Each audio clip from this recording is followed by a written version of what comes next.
Hi folks, it's Jordan here from the Tech Rack, and on the rack we have a new product. It's the 15-inch MacBook Air. This MacBook Air was just released and it's the largest screen on an Air ever. And I won't be surprised if this is Apple's best-selling MacBook. Today we're gonna take some time to unbox the laptop and I'll be able to compare it with my 13-inch MacBook Air as well. I also have a 14 and a 16-inch Pro model, so we can take a look at the sizes and also the differences as well. Apple has two tiers of MacBooks, the Air and the Pro. The Air comes in both a 13-inch and now a 15-inch, while the Pros come in a 14 and a 16. As you might guess, the Air is Apple's lightest MacBooks that they have on the market.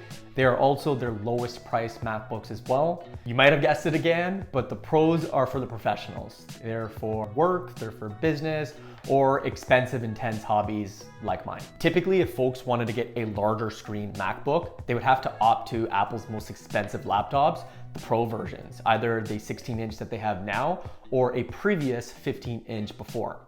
Larger screen Pro models were the most expensive MacBooks that Apple have launched. And these were well out of price for the average consumer out there that just wanted a larger screen laptop for browsing the web or even sending emails. That's what makes this so exciting, is that they don't have to pay big bucks for the biggest screen out there. They can now opt to one of these Airs that provides larger screen real estate, but it's also lighter as well. It's portable, it's cheaper, it's got a bigger screen.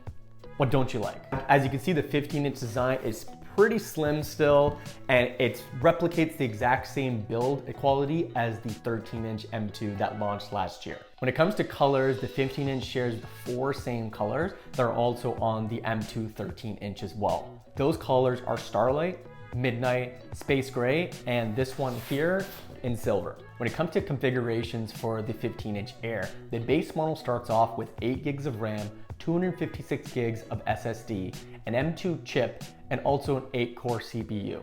The GPU, however, comes with 2 more cores at 10 versus the 8 found on the 13-inch model. This will help for more graphical intense applications and for users there who are really pushing it on that aspect. The max configurations can go up to 24 gig RAM along with a 2 terabyte SSD storage. When it comes to pricing, the 15-inch starts off at $1299 US. And they actually pushed down the price of the 13-inch model from $1199 to $1099. We price out the 13-inch model with a 10-core GPU, similar to the 15-inch model that comes standard. It's actually only $100 more. So there's not much difference between a 13 and a 15-inch model when you do have more of an apples to apples comparison. All right, it's time to unbox the 15-inch MacBook Air.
Comes with the manuals, they come with all the paper that you require regarding learning about the MacBook, etc. It also comes with the stickers and they do match MacBook itself. Here we've got the charging cable. This is the MagSafe cable as well. And we've got the power brick here. And again, this is the 35-watt power adapter that is dual. So it has 2 USB slots. You can charge your MacBook, you can charge your phone, any other device that follows the USB-C. You're good to go. The other option is a 70-watt power adapter, which you can actually buy on Apple's website separately, or you can actually purchase it when you're checking out with your MacBook Air. Here it is, the 15-inch MacBook Air, and wow, does it feel light. Like super light for a 15-inch laptop. Definitely good for on-the-go purposes, especially if you want that extra screen real estate. This, like, just pop it in your bag and you are good to go. I can see why that a Pro model is not needed if you're just using your basic tasks. The body looks exactly the same as a 13-inch MacBook Air with the M2 chip.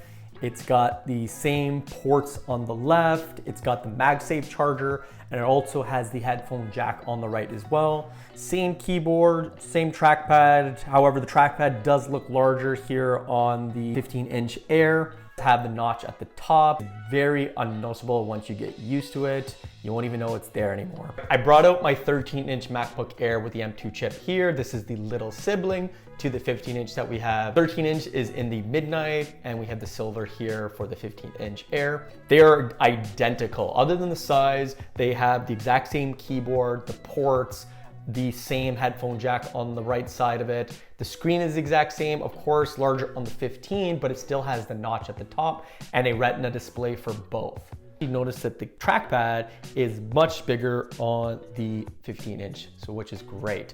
When I'm typing on the 15-inch, I love the fact that you've got placeholders for your palms and your hands, whereas the 13-inch, it's just a little bit smaller, and if you've got bigger hands, they're definitely gonna feel like they're going off, and it's much more comfortable typing experience on the 15. Both of these laptops have an 18-hour day battery life. Inside, they're the exact same, except the 15-inch has a 6-speaker system setup, while the 13-inch only has a 4. So the sound quality on the 15-inch is gonna be much louder than the 13.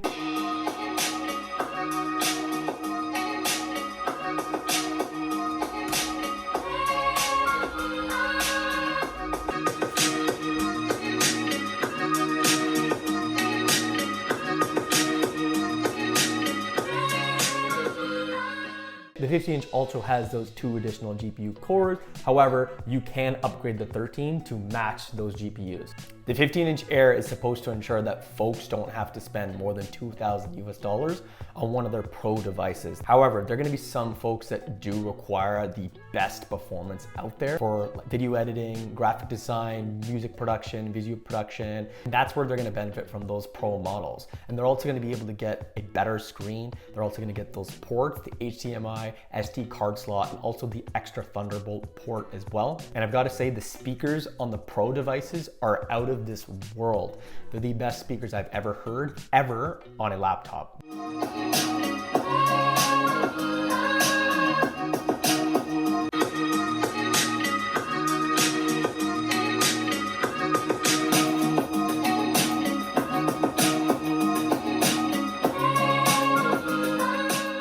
All right, recommendation time. Who is this laptop really for? I believe this laptop is for folks who just require a light laptop with the most amount of screen real estate. They're gonna wanna spec it out as much as possible so that they don't have to go for one of those pro model devices that are actually a lot heavier than these ones here. But just remember, you will be paying a price the more you spec it up. And by the time you get to a certain range, actually opt for a 14 or a 16-inch model. You're gonna get more ports, you're gonna get a better screen, you're gonna get awesome speakers, and the pro devices are just simply better. If price is an issue and you're looking for the most performance out there, definitely consider Apple's refurbished website. You can actually find a 14-inch base model with 16 gigs of RAM and 512 gigs of storage for just over $1,500. This is actually cheaper than if you'd spec up the 15-inch Air at the exact same specs. These refurbished models are basically brand new. Most of the time, it's folks who have actually bought a new laptop at the Apple Store and they've returned it within their 14 or 15-day return period. They repackage it and everything, and they also give you that 1-year manufacturer's warranty, and you also can add Apple Care Plus. If you want the 15-inch, I do believe this is folks who just want a larger screen, that want the most amount of portability, and a light framed laptop. All right, folks, that's all we have on the Tech Rack today. Thanks so much for watching. Looking forward to seeing you on the next one. Take care.